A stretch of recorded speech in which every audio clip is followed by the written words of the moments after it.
Okay, so let's get started.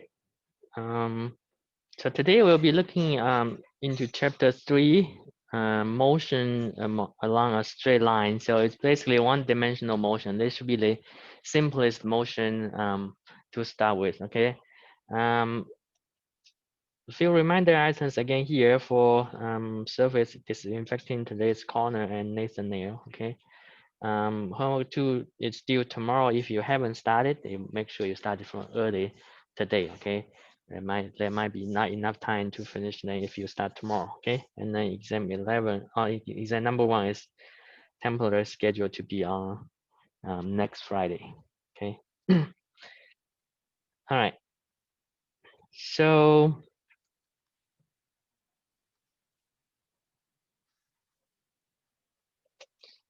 okay, so to describe the motion of an object, we need a few quantities. Okay, so first we need to know its position, all right, and then the change in position, like from time 1 to time 2, which is called displacement, and then we might want to know its velocity, etc. Okay, so then the first quantity here is the position of the object. So to describe the position of the object, you need to have a reference, right, point. So for example, in this picture, you probably will refer to the building on the other side of the river there because they are stationary. Okay, so you can use a stationary object as your reference point. Okay, or frame of reference. Okay.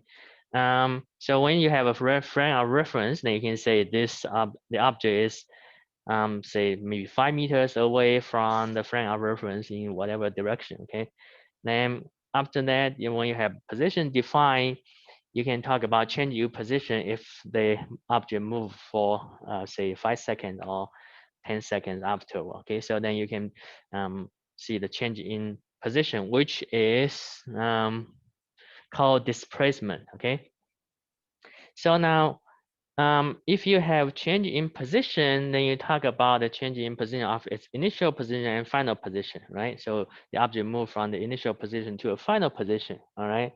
So in this case, you'll see that if you want to describe displacement, then it kind of there's another additional quantity here. You are adding it to it, okay? It's like the direction, like from initial to final, okay? Or another thing to add it to it. Okay, you can say 5 meters in whatever certain position direction. Okay, so for example, if a professor is lecturing in a classroom, in this case, she's probably going back and forth. Okay, you can set up like say a corner over there to be the origin of your coordinate system, so she can move from initial of 1.5 meters and then to a final of 3.5 meters. Okay, so then you can use x naught to describe her initial position. You can use xf, x sub f to describe the final position. Okay, so then the final or the change in her position, you will be doing displacement data of x. Okay, if you use x for position, x naught mean initial position, x sub f means final position. Then you do the change in the positions. Okay, now for the positions, you can also express in vector form. Okay, so in that case, then you are talking about the change of the two vectors, or you are doing vector, the final vector minus initial vector. Okay, so the arrows here just indicate like they are vector quantities. Okay, all right. So in this case, the displacement then is expressed in delta x, which should be a vector. So we should have indication of a arrow on top of it. But this is the displacement vector. Okay, you can see it points from the initial position to the final position. Okay, so then if this is just one dimensional, you can just say positive 2 meters. All right, if she goes from right to left, then you probably will indicate like minus 2 meters to be the direction. Okay, to indicate she's going in the negative direction. All right. So that's position and displacement. Next quantity we will be talking here is the distance. Okay, so the distance is the magnitude of or the size of displacement between two positions. If you have a final position and the initial position, then distance is the magnitude of the or the size of the displacement. Okay, so in this case, pay attention to the wording here. It says magnitude. Okay, so that means distance is always going to be positive, right? Because you are taking magnitude. It doesn't matter if your displacement is pointing in the positive direction or negative direction. But if you are talking about distance, that's the magnitude of the displacement, then it has to be positive all the time. Okay. And now, sometimes people talk about distance traveled. Okay, so this is a little bit different from distance. Distance is just between 2 points, right? Or two positions. So, but if you are going from an initial position to a final position, right? You can take a direct route over there, or you can go over and then come back, right? You can have two parts of the journey, right? So if there's multiple parts of the journey, then distance traveled and distance between the two initial and final position, they could be different. Okay, so in this case, the distance between this initial and final position is just 1 kilometer, right? So this is 3 kilometers, this is 2, so this is 1 kilometer. But if we are talking about the distance you travel, then you'll add 3 to the 2, right? So your distance travel will be 5 kilometers. If now between these two positions, you have multiple trips. One trip that way, one trip backward. Okay, so they could be different in that case. All right. Okay. Now, if you are just talking about the distance between two positions, you can get the displacement, total displacement vector first, okay?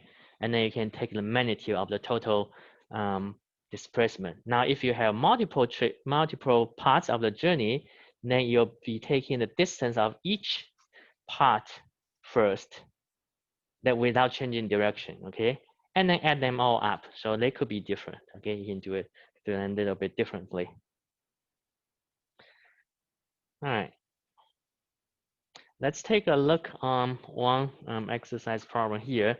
So say if you go golfing, you want to sink your ball into the hole here, but the first put you went 2.5 meters over, and then you need a second put, right? So you put your ball into the hole with 2 puts. So then what are the distance traveled by the ball and then the displacement of the ball? Okay, so go ahead and give it a try, and then we can look at the answers together.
All right. So let's see.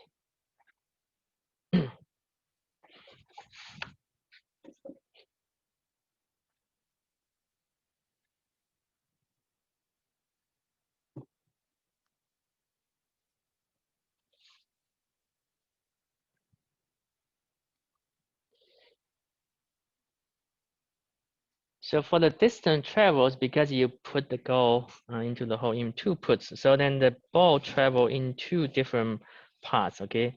The first part you go 10 meters, right, to the hole, and then 2.5 meters over. So then the first trip, delta x1, the ball goes is 10 plus 2.5, right? So the distance travel in the first part is that. The second part, when it goes back, you'll take the absolute value of it. So you go 2.5 meters back, right? So you want to add these two up, okay? So 12.5 meters plus 2.5 meters will be your distance travel, okay? So most of you guys get this right, okay? So 15 meters to be the total distance travels because you are having two parts of the trip, okay? So you add them up. Now on the second part, now it's asking you what's the displacement. Okay, so displacement vector, it's a vector then. So then it's just the final position minus the initial position, right? So your initial position is somewhere here, final is like 10 meters away, although it went over and comes back, but this is final position, this is initial position, right?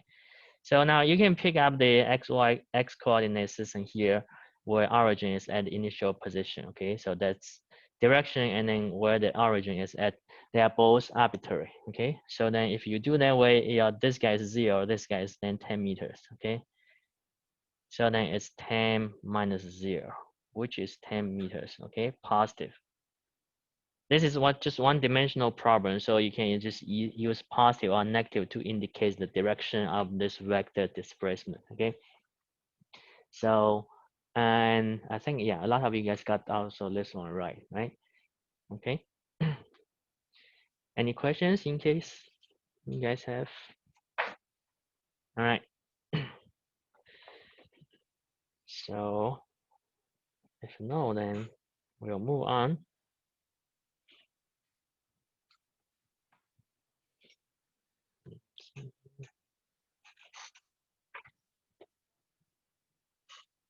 Let's see. Okay.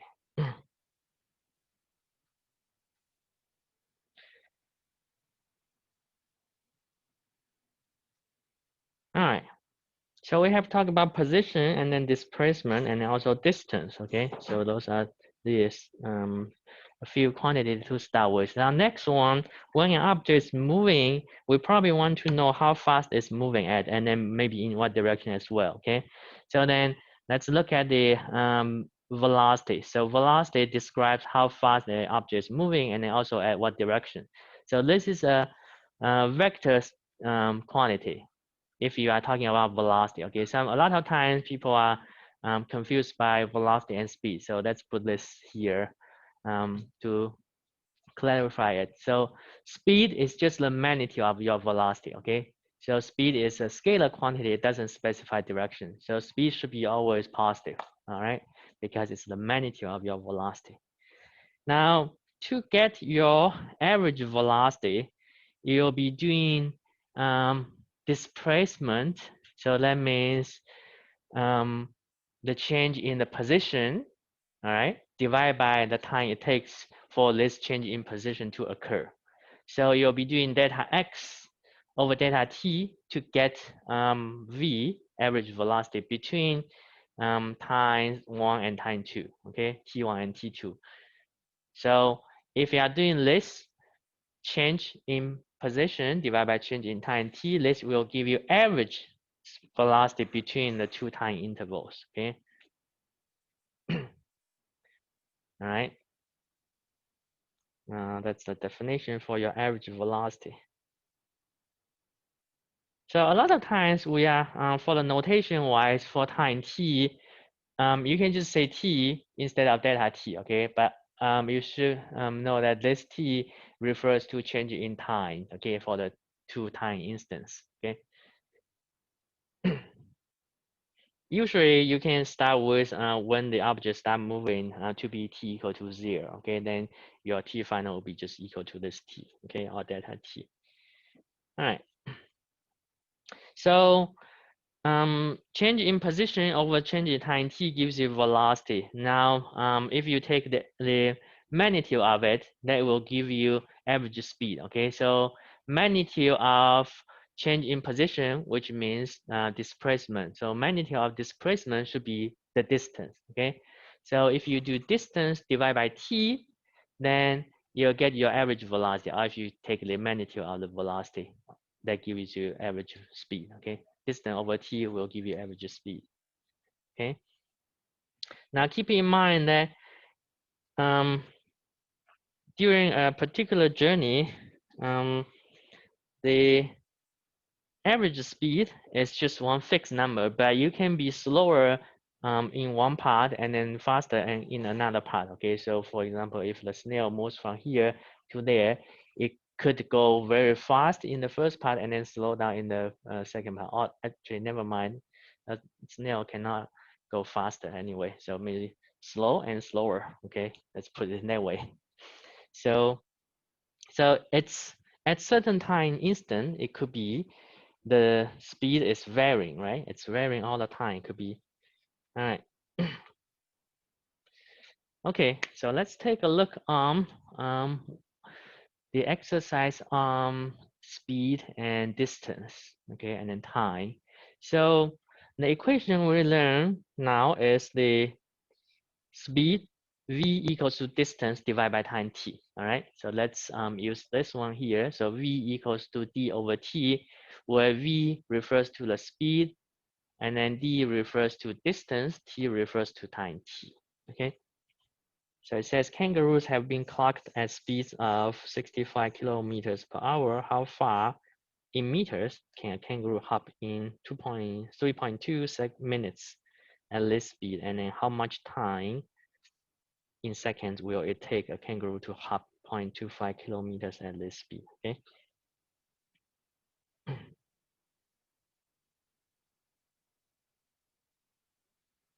So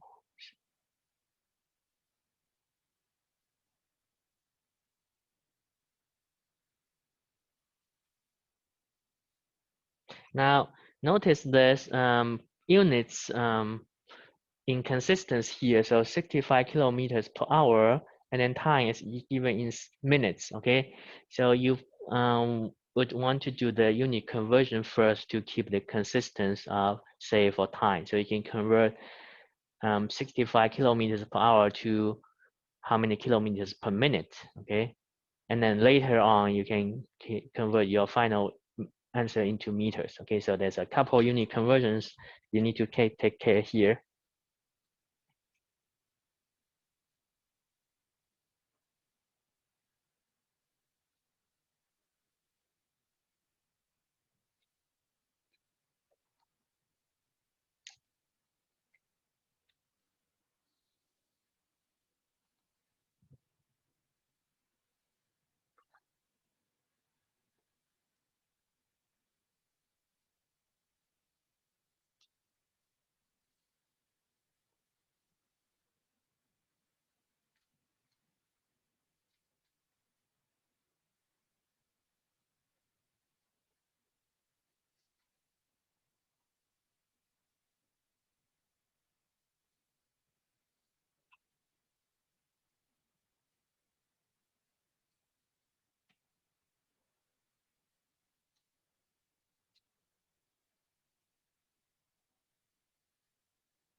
All right, I think we can start to take a look here together. You can still submit your responses, but the responses I got so far on A, you all agree that the distance is about 3,500. Okay, so that's what I got. On second one here, I also got about 14 seconds. Um, almost everyone got 14 seconds except one. I think that is due to some conversion error on that, but otherwise looks fine. So the first thing, as I say, we need to convert the initial speed given in kilometers per hour into, let's do kilometers per, actually I think I did meters per minute right away. So we can do it there, okay? So you can get rid of kilometers. So there's 1,000 meter in 1 kilometers, that take care of kilometers. And then 1 hour, that's 3,600 seconds, okay? So if you do that, well, actually I did minutes first, so 60 minutes here. So then I got 103.3 meters per minute, okay, to be my speed. So because speed equals to d over t, so then t should be equal to, or d should be equal to v times t, okay? So you just play with the equation, you'll get this. So it will be 1083.3 meters per minute multiplied by 3.2 minutes, okay? So the minutes will be taken care of, and then this will give you 3467 meters, okay? And if you want to keep just two sig figs third, 10 to the third, okay? Using scientific notification, then it's clear that it's two sig figs, okay? But as I said, expert here actually doesn't care too much about sig fig. So you can submit for 3467. You can also submit. Well, actually, maybe you'll just take 3467 in expert here. Okay, so you guys have like 20 trials. Each problem is in expert here. So don't be afraid to trial for one or more or two times. Okay. The second one is asking you how much time it takes to hop 0.25 kilometers. Okay, so let's see, what did I do here? So I did again 65 kilometers per hour. I actually convert it into kilometers per second first. So I want to get rid of hour. I put hour on top here, and then 3,600 seconds. Okay, so that gives me 0.018056 kilometers per second to be the original speed. Now I'm looking for t, so I play with this equation. I get t equals to d over v, okay? So d over v, 0.25 kilometers over 0.0101856 kilometers per second. So then I will have my answers in second. Okay, so that's roughly 14 seconds.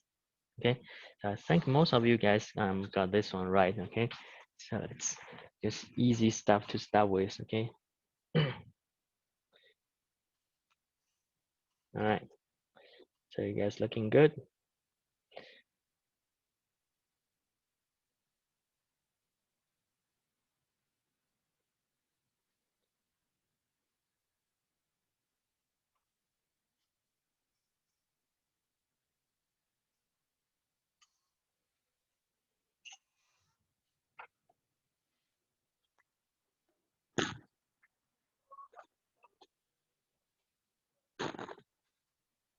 So next, all right.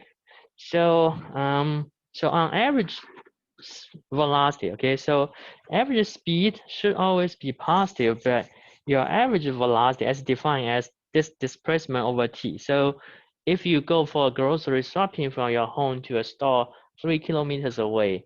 Okay, you go there and then comes back. Okay, so for your whole journey of going to the store and coming back, right? Your displacement, total displacement is 0 because initial position and final position are the same being at home. So then your displacement is 0. So your velocity, average velocity could be 0, right? In this case. So, but let's see. Oh no, it's different. But your average speed, okay, so could be different because for your average speed, you take you will be doing distance travel divided by the time, right? So distance travel 3 kilometers onward and then backward is also 3 kilometers. So you have 6 kilometers, okay? Assuming it takes 30 minutes to go there and then 30 minutes coming back, okay? Or actually total 30 minutes. So 15 minutes to go there and then 15 minutes coming back, okay? So then your average speed is 12 kilometers, okay? So again, this tells you that distance travel and distance could be different if this is a multiple parts of the trip, okay? So in this case, all right.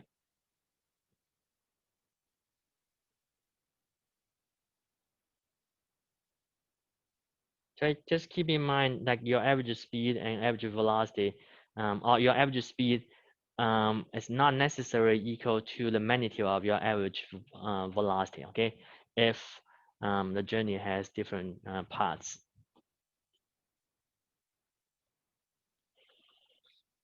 Okay. So many times it would be easier to represent motion of an object by doing a graphically representation of the position versus time t. Okay, so you can see here if Geo is going somewhere, I don't know, she's going out for a walk or whatever. She goes out and then in one direction she walks 0.5 kilometers, okay, spend 10 minutes and then well, almost 10 minutes. It could be 9 minutes there.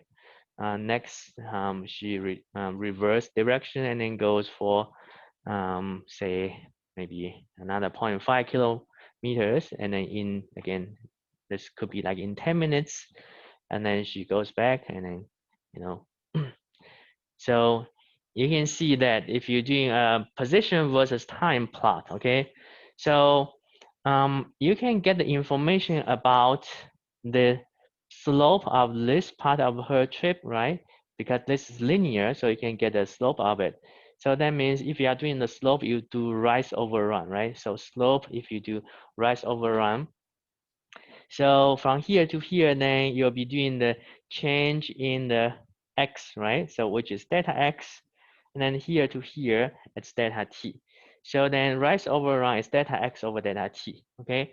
Which happens to be the same as the definition of her velocity, right? The velocity definition is delta x over delta t. So then from the figure here, you can see if you can solve for the slope of this trip, then you have the velocity of that trip, okay? And then the second trip here, or second part of the trip here, you can have the slope of this line, you'll know her velocity, okay? And then velocity in this part, and then velocity in that part, okay? So from a position versus time t graph, you can actually get the velocity information of an object, okay? By calculating the slope of the curve. All right.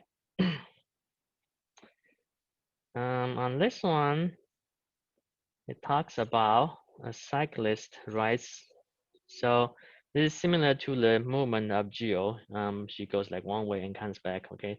So in this case, the cyclist rides 8.0 kilometers east for 20 minutes. Then he returns and then heads west for 8.0 minutes and then 3.2 kilometers. Finally, he rides east for 16 kilometers, which takes 40 minutes. What's the final displacement of the cyclist? And then what's his average velocity? Okay.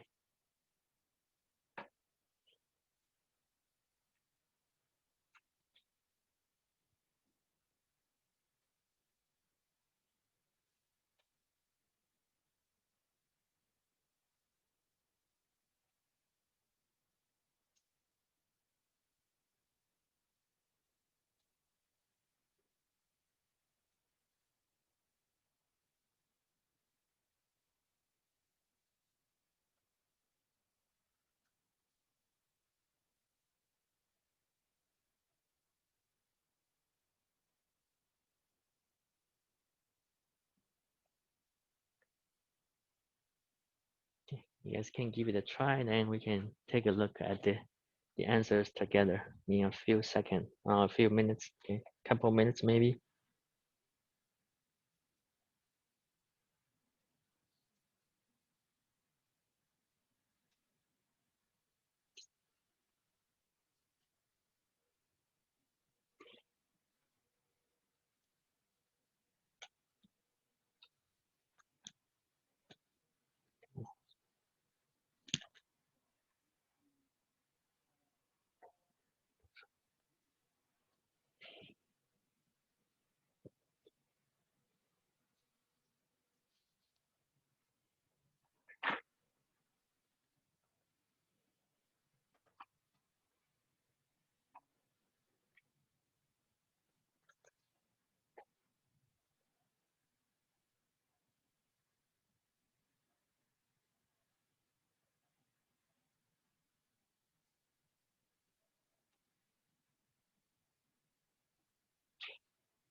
Okay, so we can take a look here together. So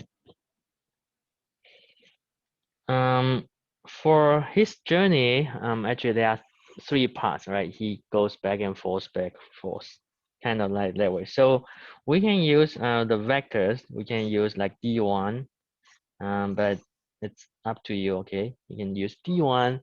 So he goes eastbound. So I can pick eastbound to be positive, all right? So the displacement, so then it doesn't matter what's the origin. If you are using displacement, that means the change in position, okay?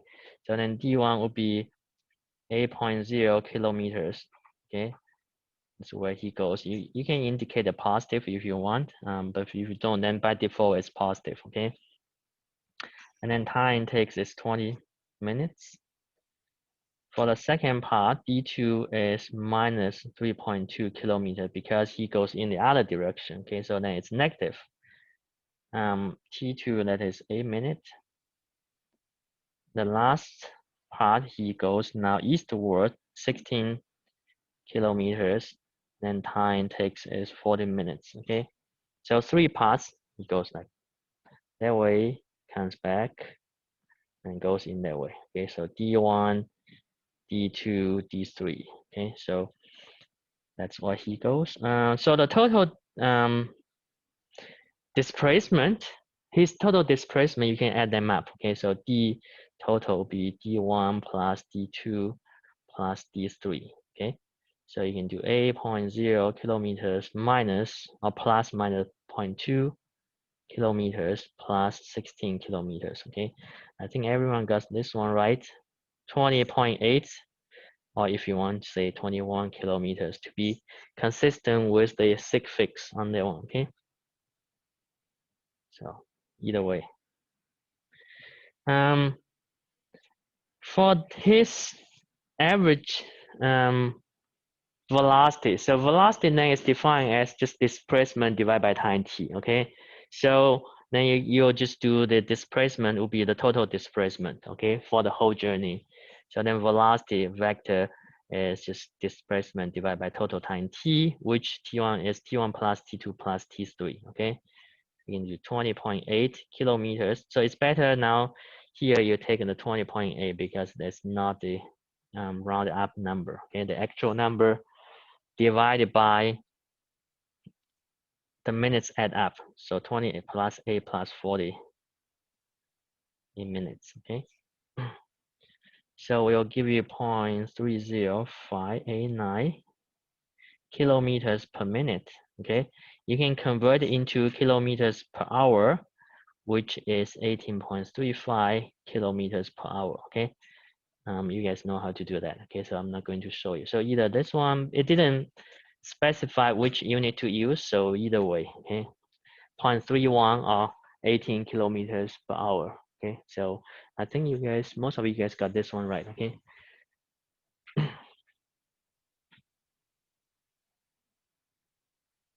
Right. So looks like, yeah, you guys, most of you guys have this one right. Okay. Any questions you might have? Okay. So let's go back to the presentation here.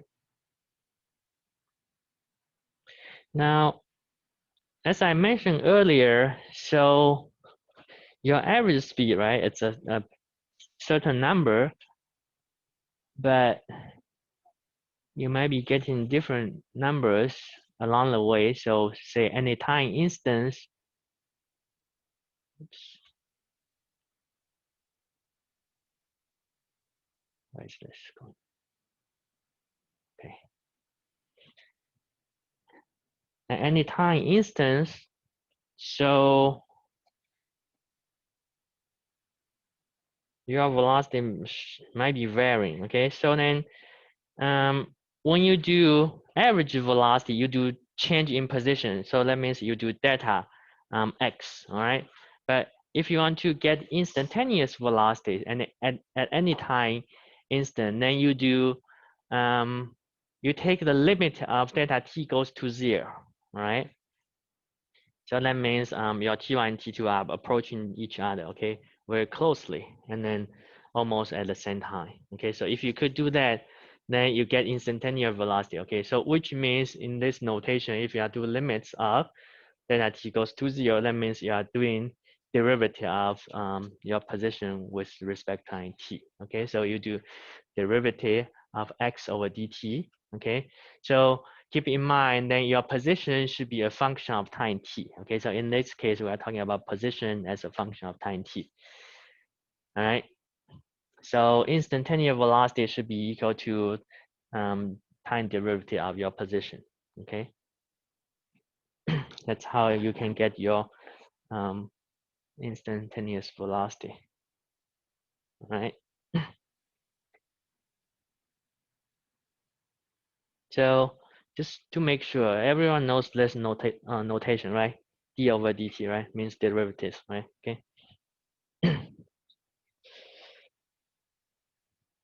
All right. And for instantaneous speed, okay, then you do pretty much just the magnitude of it. Okay, so again, you are doing take the limit of delta t goes to 0 and then change it in position. All right, in scalar form. Okay, so without the arrow, that means this is in scalar form, which will give you instantaneous speed. Okay, so I drove to work today, so my average speed might be 40 miles per hour, but at sometime instant I may be traveling at 60 miles per hour. Sometime instant I may be traveling at like 30. Okay, so my instantaneous speed varies. over time. Okay. Your speedometer, the speed it gives, it's instantaneous speed. Okay. It's not the average speed. This is the at any given moment. Okay. Speed of it.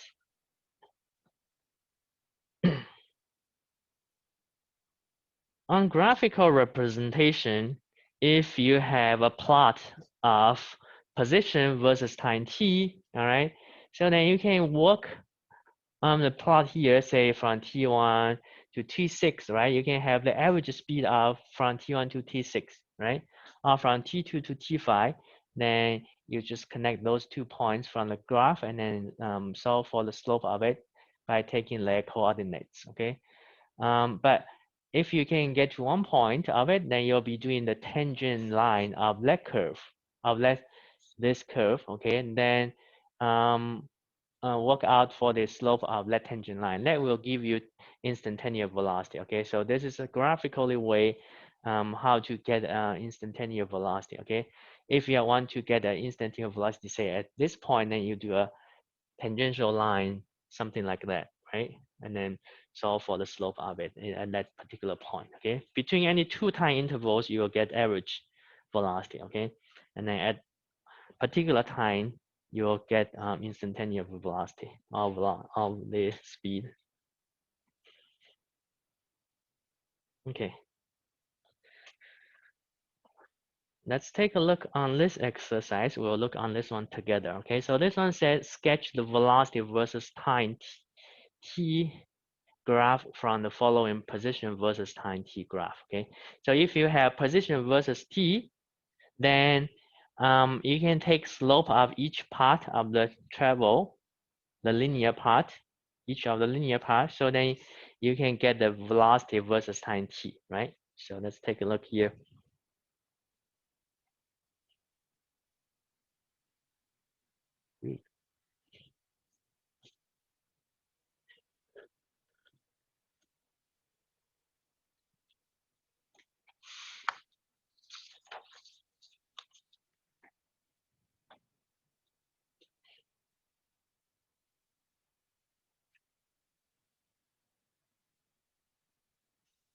Let me put this up here.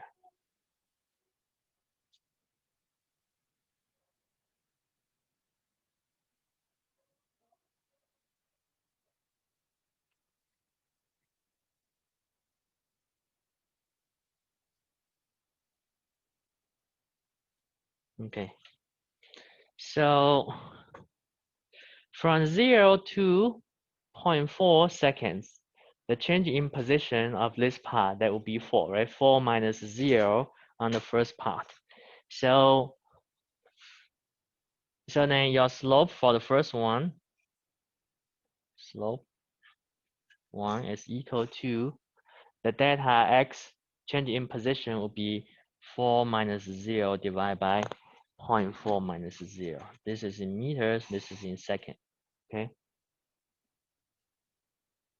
So then it gives you 10 meters per second, okay, for your first part.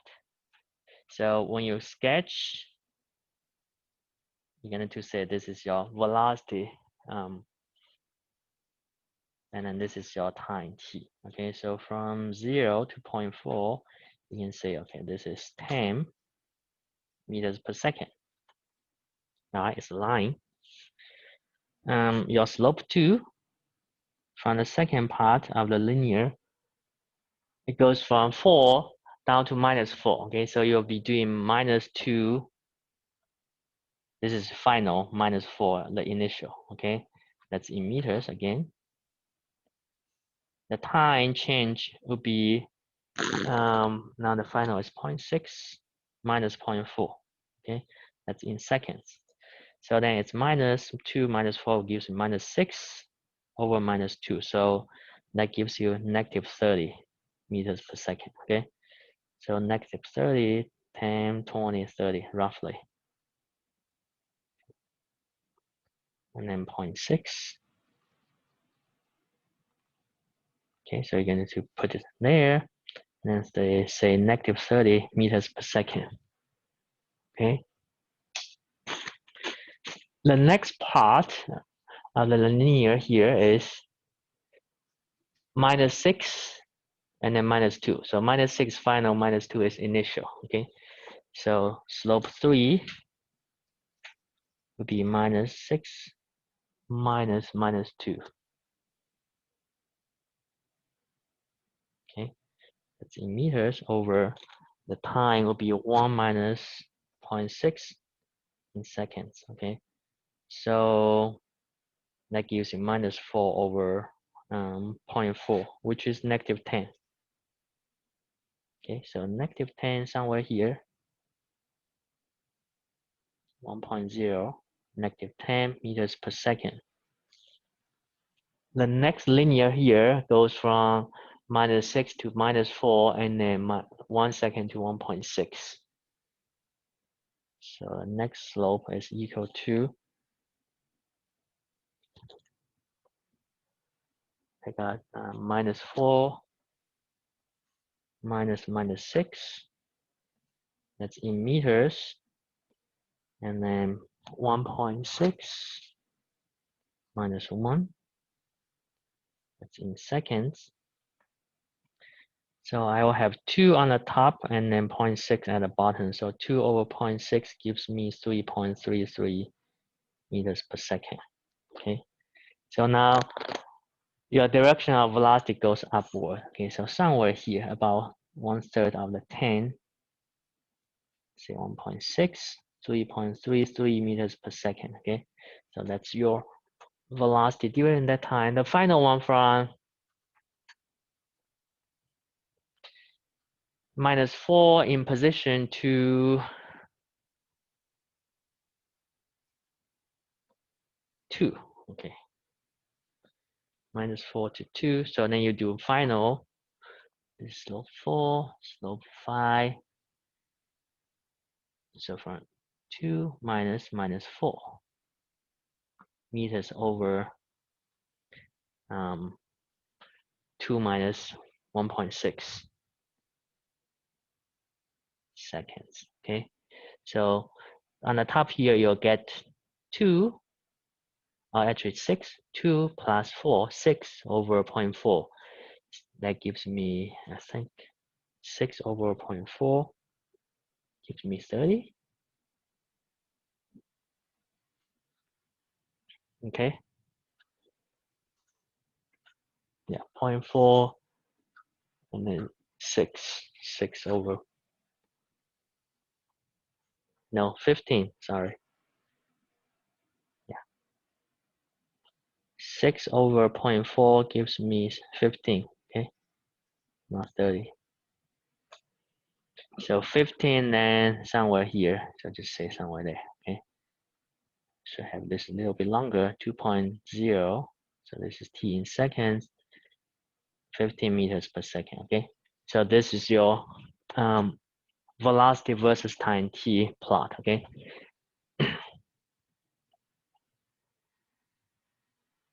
All right, let's show the full product like that, okay.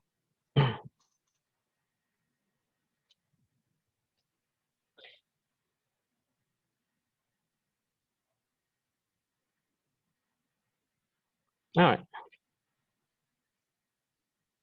So the last one here, it looks like we are going to run out of time. So let's look at the solution together then, okay? The last one here says a particle moves along the x-axis according to this expression, which the position is as a function of time t, okay? So it's asking what's the instantaneous velocity at this 2-time instance, okay? So for instantaneous velocity, you do time derivative, okay? So then just do time derivative of the expression. So velocity should then be a function of time t, okay? So this v with parentheses t, that means the velocity is a function of time t, should be d dt of xt, okay? Now xt is the expression, so that means you are doing time derivative of the expression, the 10t minus 2t squared. Okay, which is in meters. You can put the meters at the bottom, at the end here. So time derivative of this one, it gives you 10 minus for the first one. The second one, you lower the power by 1, but take the 2 in front. So 2 times 2t gives you 4t, okay? So because you are doing time derivative of this, then it will give you the dimension of meters per second, okay, to be the velocity. So this is your vt as a function of time. So then v when t is equal to 2 seconds, you simply plug in 2 seconds into t here, okay? So then it will be 10 minus 4 times 2, okay? That gives you 2 meters per second, okay? Now v of t equals to 3 seconds, then you plug t equal to 3 there, so equals 10 minus 4 times 3, and that gives you minus 2 meters per second, okay? So this means the instantaneous velocity at 2 seconds is positive, in the positive direction, 2 meters per second, and then at 3 seconds, it's negative 2, okay? All right. Now, for the speed, that means you are doing the absolute value of the velocity, okay? So if this is velocity, if you want to indicate this is a vector, yeah, it's one-dimensional vector. So then velocity is a scalar. It should be equal to absolute value of this t equal to 2 seconds, okay? Which is 2 meters per second on the first one. At 3 seconds, you are doing absolute value of t equal to 3 seconds, okay? So which negative, but you are doing absolute value, so it's also 2 meters per second. So these two are the same, okay? Now C, it's asking you what's the average velocity between t equal to 2 and then t equals to 3, okay? So for average velocity, average, okay? Average means you are doing change in the two positions. So delta x3, let me indicating that means t equal to 3 minus delta x2, okay? Divide by delta t, all right? So then what you want to do is use the original expression of xt equals to 10t minus 2t squared. So the first one, when t is equal to 3, you plug t equal to 3 there. So 10 times 3 minus 2, 3 square, okay, minus the second one, 10 of 2 minus 2 of 2 times 2 square, okay? And then divide by 3 minus 2. It's in meters on the top, it's in seconds at the bottom, okay? If you want to note your units there. So then your final answer will be, this is 30 minus 2 times 9, 18 will be 12. So the first one will be 12. The second one will be 20 minus 2 minus 4, or 2 times 4. So 8 will be also 12, okay? So it will be 0 then. It's 12 minus 12 will be 0, okay? So 0 meters per second. That's your average velocity, okay? So this example gives you the idea that if you are looking for instantaneous velocity, you use the derivative, okay? And then if you are looking for average velocity, then you do the change in positions, in the two positions, okay? So I think it's a very relevant example here for the two concepts, okay?